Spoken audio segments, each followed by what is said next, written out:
Bonsoir à tous et bienvenue dans ce podcast, votre nouveau rendez-vous pour des histoires d'horreur. Ici, nous plongeons dans les ténèbres les plus profondes, où les ombres peuvent nous engloutir à chaque instant et où chaque bruit de craquement pourrait être le dernier. Je suis votre hôte, Mélissa, et je vous souhaite la bienvenue dans mes histoires, dans mon univers, rempli de monstres, de zombies, de sorcières et de fantômes. Éteignez les lumières, mettez vos écouteurs et laissez-vous emporter par l'horreur.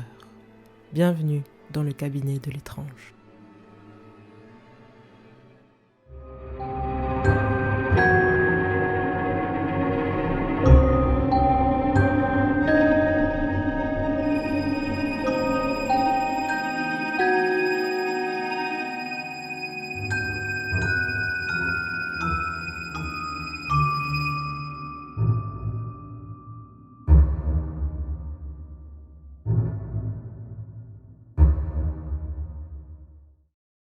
Attention, cet épisode contient des scènes pouvant heurter la sensibilité des plus jeunes. Il est donc destiné à un public averti. Épisode 4, Jérémy. Jérémy était un jeune homme de 28 ans qui venait tout juste de décrocher son premier emploi. Afin de se rapprocher de son nouveau lieu de travail, il avait emménagé seul dans un appartement du même arrondissement. Ce logement, c'était celui de sa grand-mère, récemment décédée. Elle y avait vécu toute sa vie et n'avait jamais voulu le quitter. C'est donc dans ce petit appartement d'une seule pièce, dont la chambre était simplement séparée par des portes battantes, qu'elle avait rendu son dernier souffle. Jérémy avait du mal à s'habituer à l'idée de vivre dans cet appartement, maintenant que sa grand-mère n'était plus là. Ses murs étaient chargés de bons souvenirs, des moments précieux gravés dans sa mémoire. Il se rappelait les après-midi où elle lui préparait des spécialités culinaires pendant qu'il observait, perché sur son tabouret. Ou encore les soirées passées à regarder des films d'horreur sur son canapé-lit. Lui, mort de trouille, se réfugiait dans ses bras, tandis qu'elle riait aux éclats chaque fois qu'il sursautait, dédramatisant ainsi la situation. Elle lui disait toujours qu'il ne fallait pas avoir peur des fantômes, mais plutôt des êtres humains et de leur méchanceté. Elle lui faisait promettre d'être toujours gentil et bienveillant envers les autres. Ses souvenirs lui revenaient en mémoire chaque fois qu'il posait les yeux sur un objet dans l'appartement. Si Jérémy avait pu choisir un autre logement, il l'aurait fait sans hésitation. Mais les loyers dans le quartier étaient très élevés, bien au-delà de ses moyens. De plus, il n'avait pas le permis de conduire. Et cet appartement, à seulement 5 minutes à pied de son travail, était une aubaine pour lui. Il n'avait donc pas le choix. Alors, pour essayer de se sentir chez lui et créer de nouveaux souvenirs, Jérémy décida de rénover et redécorer l'appartement avec l'aide de son père. Ensemble, ils vidèrent les lieux, redonnèrent un coup de frais aux murs et choisirent de nouveaux meubles. Jérémy ne conserva qu'une seule chose de sa grand-mère. Sa grande bibliothèque, remplie des livres qu'ils adoraient lire ensemble. C'était la seule chose dont ils ne pouvaient se séparer. Les premières semaines de vie dans l'appartement se passèrent bien. Jérémy invita quelques amis pour des soirées conviviales, remplissant les pièces de rire et de nouvelles histoires. Ces moments l'aidèrent à se sentir de plus en plus à l'aise. Jérémy appréciait un peu plus son nouvel environnement et commençait même à se dire qu'il pourrait rester là un bon moment. Une nuit, endormi paisiblement, Jérémy fut brusquement réveillé par une sensation étrange. C'était comme si quelqu'un l'observait. Il ouvrit les yeux, scrutant la pénombre de sa chambre, mais il ne distinguait rien d'inhabituel. Il alluma la lampe de chevet, inondant la pièce de lumière, puis regarda autour de lui, parcourant du regard chaque coin de la chambre. Personne. Tout semblait en ordre. Jérémy se dit qu'il avait sûrement rêvé. La nuit suivante, Jérémy dormait paisiblement aux côtés de sa petite amie lorsque quelque chose le réveilla brusquement. La même sensation de présence le tira de son sommeil. Il ouvrit les yeux, plongé dans l'obscurité de sa chambre, et son regard se porta instinctivement vers un coin de la pièce. Là, dans l'ombre, il distinguait une silhouette noire. Jérémy pensa d'abord que c'était sa petite amie. Il l'appela par son prénom d'une voix chuchotante. « Julie, qu'est-ce que tu fais là ?» À moitié endormie, Julie murmura quelque chose qui ressemblait à un gémissement. Il se retourna brusquement. Elle était là, endormie, paisiblement, juste à côté de lui. Un frisson parcourut l'échine de Jérémie, alors qu'il réalisait qu'il n'était pas seul dans la pièce. Une bouffée de peur l'envahit, mais il se força à garder son calme. Rapidement, il alluma sa lampe. Il scruta fébrilement chaque recoin, mais il n'y avait plus rien. Julie, réveillée par la soudaine luminosité, se redressa et lui demanda ce qui se passait, le regard inquiet. Rien du tout, répondit-il, tentant de dissimuler sa peur. J'ai juste cru voir quelque chose. Dors, tout va bien. Mais Jérémie ne parvint pas à se calmer complètement. L'incident l'avait perturbé plus qu'il ne voulait l'admettre. Il resta éveillé une bonne partie de la nuit. Le lendemain soir, Jérémie se retrouva à nouveau réveillé par cette sensation troublante. Cette fois-ci, il n'y avait plus de doute possible. Dans l'obscurité de sa chambre, une silhouette sombre se dessinait distinctement dans le coin habituel. Une vague de terreur le traversa alors qu'il fixait cette forme immobile. « Qui est là ?» demanda-t-il. Il attendit une réponse, mais aucun son ne lui parvint en retour. La silhouette demeurait silencieuse, immobile, comme si elle ne faisait qu'observer. Sentant la peur monter en lui, Jérémie se raidit sur son lit, les yeux fixés sur l'ombre indéfinie. D'un geste brusque, il alluma la lumière. À sa grande horreur, une fois de plus, l'ombre disparut. Le cœur battant la chamade, Jérémie se redressa sur son lit, le souffle court. Une sueur froide perla sur son front, alors qu'il tentait de rationaliser ce qu'il venait une nouvelle fois de vivre. Ce n'était pas possible, il devait se faire des idées. Son esprit devait lui jouer des tours. Les fantômes, ça n'existe pas, lui rabâchait sa grand-mère, qui semblait toujours sur la défensive quand Jérémie abordait ce sujet. Pourtant, cela fait plusieurs fois de suite qu'il voyait cette silhouette. Ça ne peut pas être simplement dû à son imagination. Recroquevillé dans son lit, il resta éveillé toute la nuit. Jérémie décida d'agir au lever du soleil. Il passa des heures à chercher sur Internet des méthodes pour éloigner les esprits indésirables. Il était déterminé à trouver tout ce qui pourrait aider à chasser cette entité. Ses recherches le menèrent finalement dans une boutique ésotérique dès l'ouverture. La vendeuse, surprise par l'urgence dans ses gestes, l'interrogea sur l'usage qu'il comptait faire de tous ces objets. Jérémie, sans détour, lui décrivit les apparitions nocturnes qu'il avait vécues récemment. La vendeuse sembla réfléchir un instant, puis s'absenta brièvement. À son retour, elle lui tendit une carte de visite en lui conseillant de consulter cet homme spécialisé dans ce domaine. Elle ajouta que tous les esprits n'étaient pas forcément malveillants. Certains pouvaient même être là pour aider. Jérémie prit la carte de visite avec un mélange de reconnaissance et d'incrédulité. Pour lui, la nature de l'esprit importait peu. Il voulait simplement retrouver la tranquillité et des nuits paisibles. Il remercia la vendeuse, rassembla ses achats et quitta la boutique. De retour chez lui, Jérémie installa tous les objets ésotériques et essaya plusieurs méthodes de purification, espérant que cela suffirait à chasser l'esprit. Il brûla de la sauge, traça des cercles de sel et récita des prières protectrices. Mais malgré ses efforts, la nuit venue, il fut de nouveau réveillé par l'esprit. Cette fois, la silhouette semblait encore plus proche que les nuits précédentes.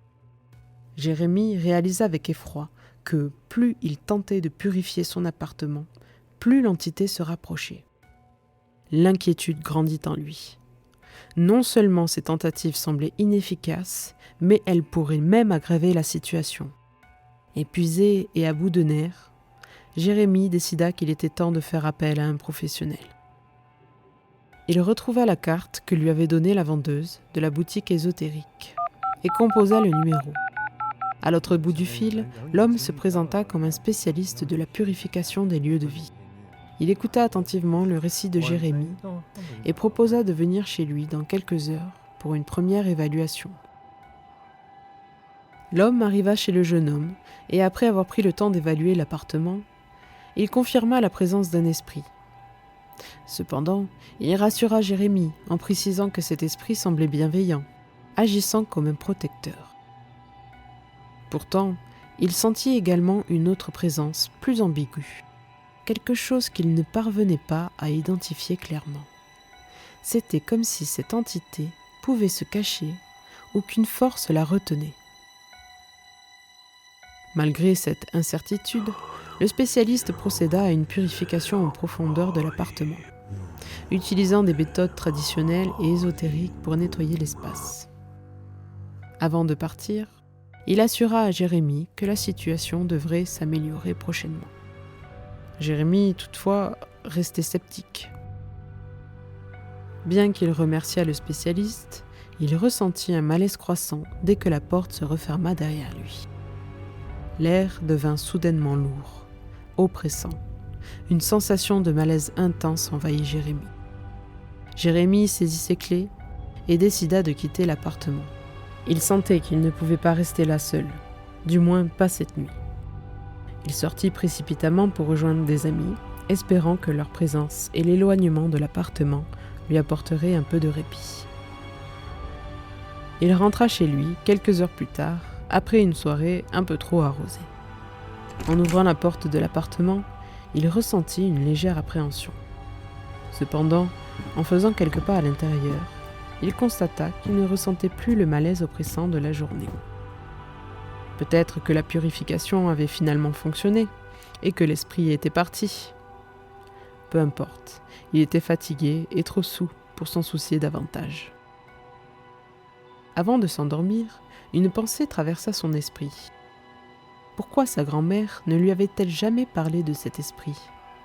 L'avait-elle déjà vu ? Ou bien était-ce elle, l'esprit bienveillant, qui lui rendait visite chaque nuit ? À cette idée, il sentit une vague de chaleur et de bien-être le submerger. Se sentant réconforté, Jérémie s'enfonça dans un sommeil profond. Mais quelques minutes plus tard, il se réveilla d'un coup, suffocant. Une pression lui serrait la gorge, l'empêchant de respirer. En ouvrant les yeux, il vit une grande silhouette flottante au-dessus de lui, à quelques centimètres de son visage, immobile mais resserrant son étreinte peu à peu. La panique le gagna. Jérémie se débattait, ses bras s'agitant frénétiquement pour chasser l'esprit.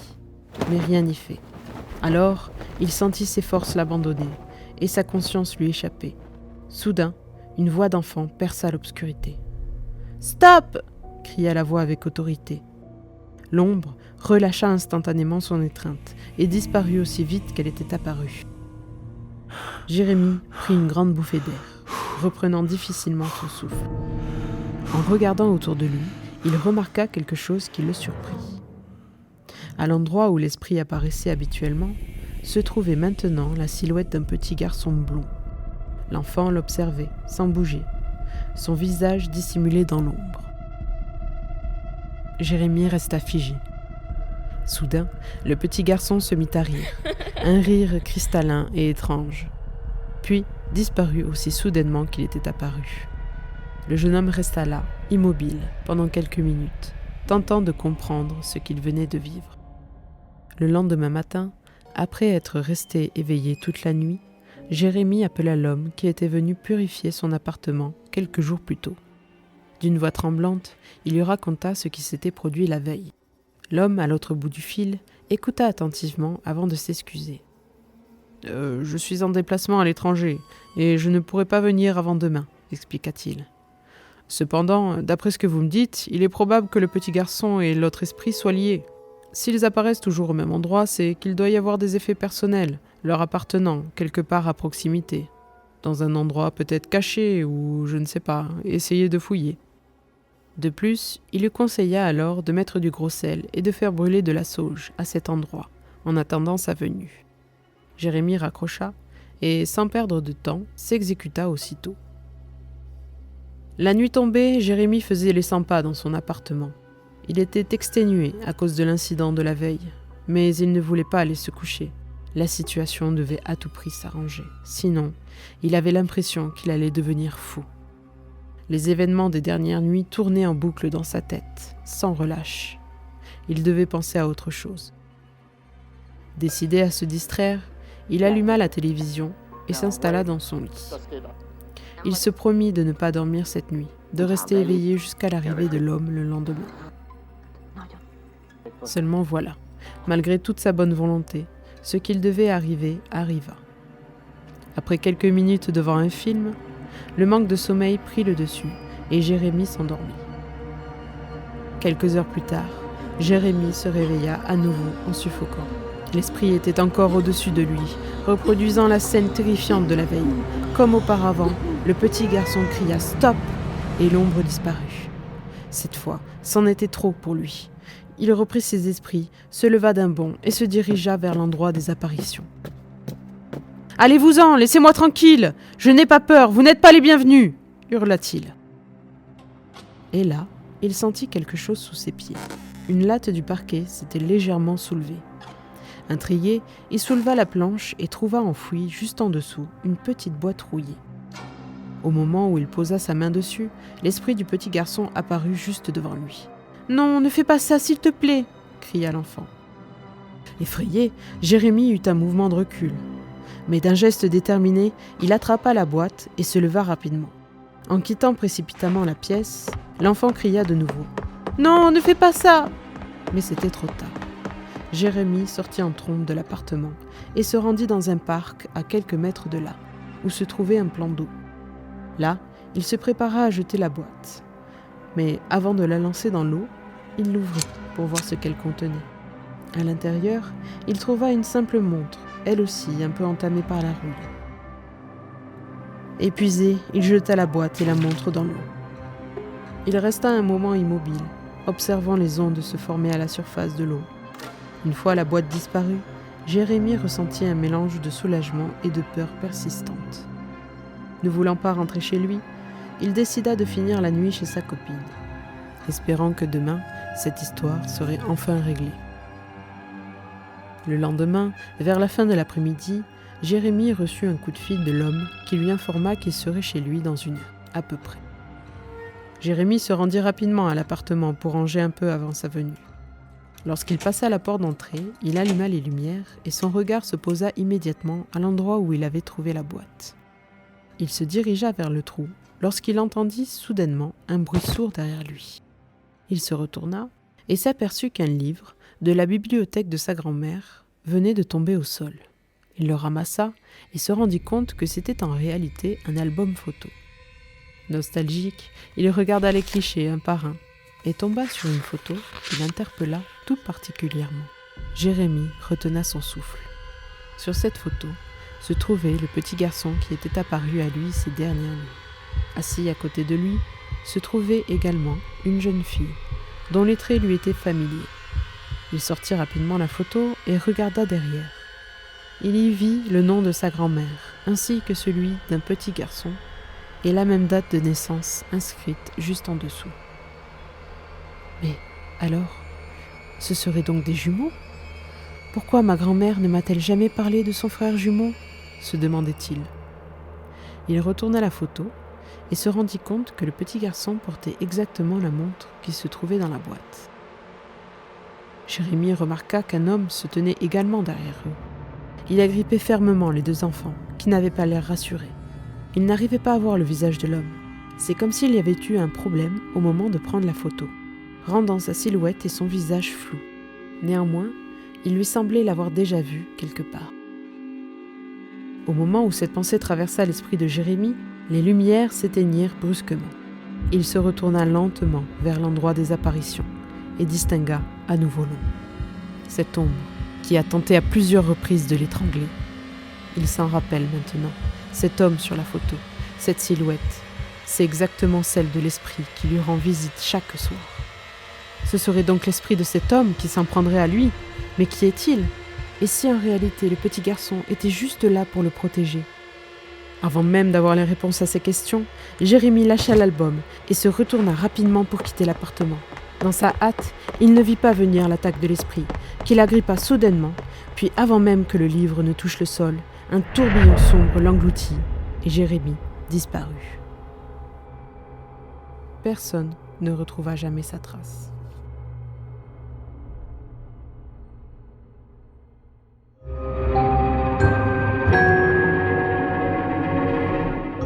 Un grand merci à tous d'avoir écouté ce podcast. Si cet épisode vous a plu, n'hésitez pas à le partager à vos amis en quête de frissons et sur les réseaux sociaux, ainsi qu'à vous abonner sur votre plateforme d'écoute préférée. Quant à moi, je vous dis à très bientôt pour un nouvel épisode du cabinet de l'étrange.